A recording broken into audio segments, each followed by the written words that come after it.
നമസ്കാരം. ഞാൻ നിങ്ങളുടെ സ്വന്തം ഡോക്ടർ സൈനുദ്ദീൻ പട്ടാഴി, കൊല്ലം ജില്ലാ ശുചിത്വ മിഷൻ്റെ ശുചിത്വ അംബാസഡറാണ്. ഈ വരുന്ന ഏപ്രിൽ 9 കേരള നിയമസഭാ തെരഞ്ഞെടുപ്പ് നടക്കുന്ന കാര്യം നിങ്ങൾക്കറിയാമല്ലോ. ഈ തെരഞ്ഞെടുപ്പിൻ്റെ ഭാഗമായി കൊല്ലം ജില്ലയിൽ വ്യാപകമായ മാലിന്യമുക്ത ക്യാമ്പയിൻ പ്രവർത്തനങ്ങളാണ് നടന്നു വരുന്നത്.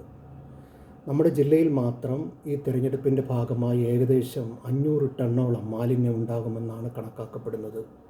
ഈ തെരഞ്ഞെടുപ്പ് ഹരിത തെരഞ്ഞെടുപ്പായി നമുക്ക് നടത്താം. കർശനമായ ഗ്രീൻ പ്രോട്ടോക്കോൾ പാലിച്ചുകൊണ്ട് തിരഞ്ഞെടുപ്പ് പ്രചരണത്തിലും വോട്ടെടുപ്പിലും മാലിന്യരഹിത അന്തരീക്ഷം നമുക്ക് സൃഷ്ടിക്കാം.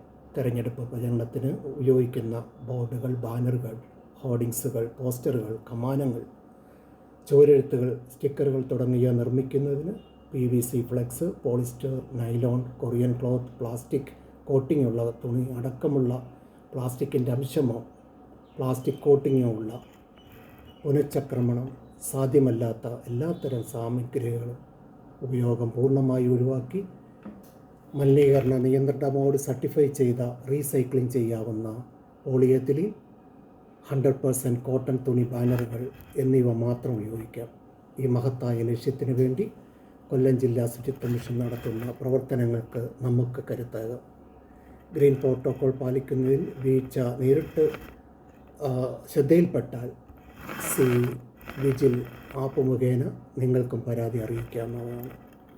ശുചിത്വവും പരിസ്ഥിതി സൗഹാർദ്ദമായ ഒരു വോട്ടെടുപ്പിനായി നമുക്ക് ഒത്തുചേരാം, മാറ്റം സൃഷ്ടിക്കാം. നന്ദി, നമസ്കാരം.